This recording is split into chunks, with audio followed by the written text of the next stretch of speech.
त्या हल्लेखोरानं माझं नाव घेऊन तुला धमकी दिली, तू पोलिसांना का नाही सांगितलंस ते? काय हल्लेखोरानं तुमचं नाव घेतलंय? अहो मग हे आधी का नाही सांगितलं? ही पोलिसांना सांगण्याची गोष्ट होती, तुम्ही का लपवली?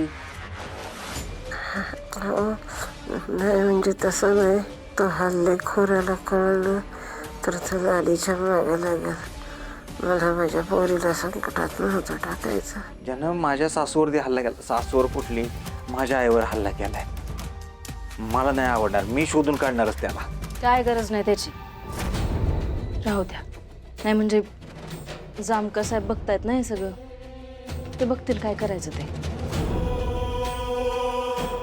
डॉक्टरांनी फाईलमध्ये औषधं लिहून ठेवली आहेत, ती आणायला सांगितले. जा घेऊन या. हा मुलासारखे जावयात ना, मग लवकर जावा आणि लवकर घेऊन या. लगेच सांग तुम्ही.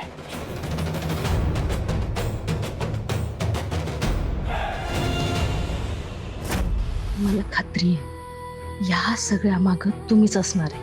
मला फक्त एक पुरावा सापडू द्या, मग बघा तुमचं जगणं कसं अवघड करून टाकते मी.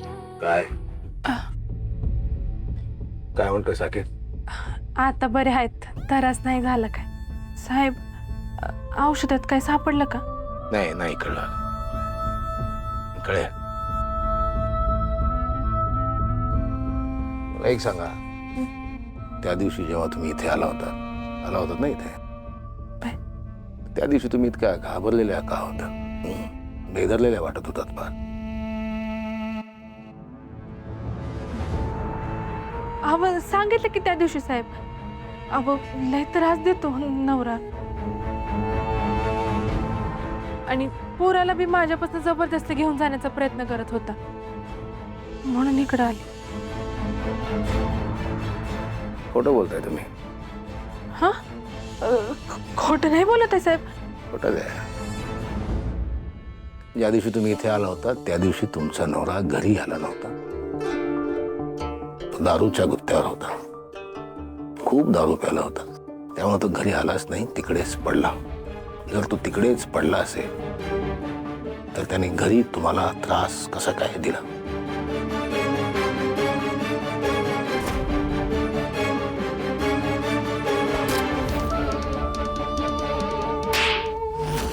हा चुकलं साहेब, खोटं बोलले. अहो पण मी हे तर ह्याचं कारण बी त्योच आहे.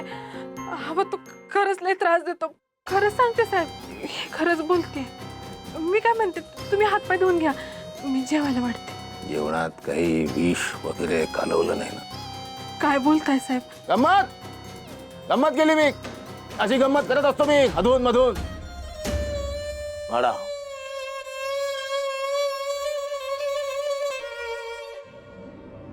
या मुलाच्या डोळ्यात कळते की ह्याची आई काहीतरी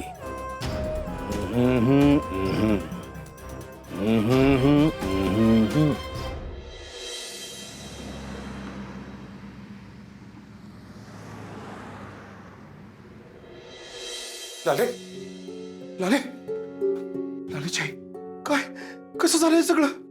कुणी तुमच्यावर हल्ला करण्याची हिंमत केली? कोण होतं ते भडकाव? त्या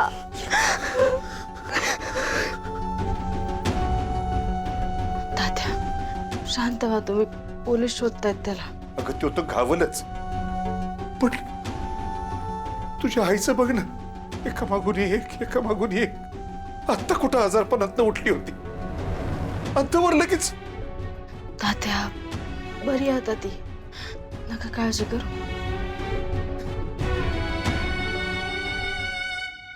तात्या जाऊ बघ काय कसंच तुम्ही कधी आला? आत्ता चाल. अहो काय तात्या, कुठं होता तुम्ही? तुम्ही जर घरी असता तर या ऐंची अशी अवस्था झाली नसती. तात्या मागच्या काही दिवसात तुमचं कोणाशी काही भांडण झालं होतं का? म्हणजे तुम्ही कोणाला काही धमकी दिली होती किंवा कुणी तुम्हाला धमकी दिली होती का? नाही लाले, अगं तसं काय बी झालं नाही. मग बाचाबाची?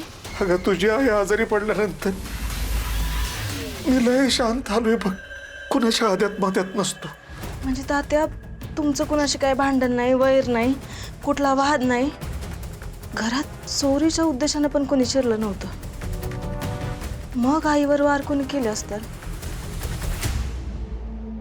मी काय म्हणतो म्हणजे असं कोणी आहे का जुनं ज्याच्याशी तुमची दुश्मनी असेल? काय सांगतात ना माणसं काही डोक्यात ठेवतात, कसंही काढतात बाहेर. काय आठवतंय का तुम्हाला असं? अहो एवढं टोकाचं वैर मी कधी कुणाशी केलेलंच नाही, मला तरी आठवत नाही. बघू, पोलीस तपास लावतीलच त्या हरामखोराचा. लाले, कालपासून तुम्ही दोघं इथंच आहेत. जा जरा घरी जा, विश्रांती घ्या, जरा बरं वाटेल तुम्हाला. जाऊया बापू. नाही लालीजी, तात्या म्हणतात ती पट्टे बरं का मला. आपण आता घरी जाऊ, आराम करू, पाहिजे तर रात्री परत येऊ की. हा चला. बरं जा जा, मी आहे इथं बसतो तुझ्या आईपाशी.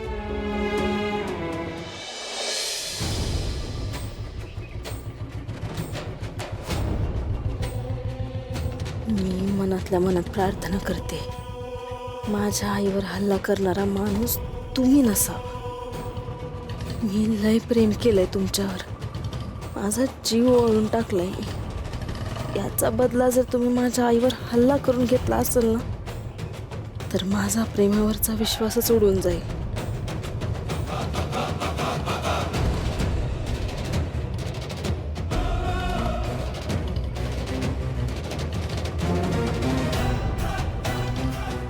लालीजी, रात्रीपासून तुम्ही काही खाल्लेलं नाही, काहीतरी खाऊन घेऊ. उतरा. नाही नको, भूक नाही मला. अहो, काहीतरी उसाचा रस, थांबा रस घेऊन आलो.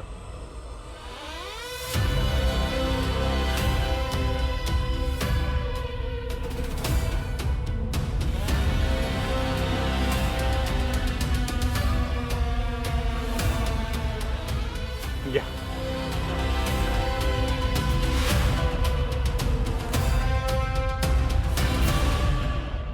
काय पण म्हणा लालेजी, हे ज्यांनी कुणी केलंय ते लय चुकीचं केलंय. तुमच्या आईने कुणाचं काय बिघडलं होतं का हो? किती चांगलं आहे तुमची आई. तुमच्या आईला असं काय करू शकतो कोण?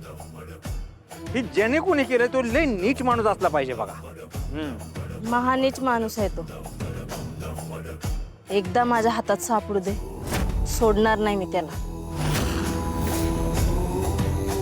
मी काय म्हणतो, आई जवळ बरी होत नाही तवर तुम्ही त्यांच्याकडेच थांबा, त्यांची काळजी घ्या, बरं वाटेल त्यांना बी.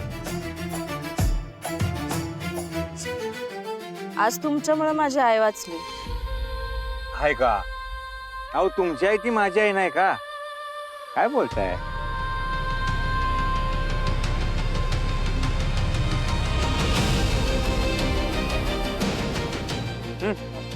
निघूया. आलो मी.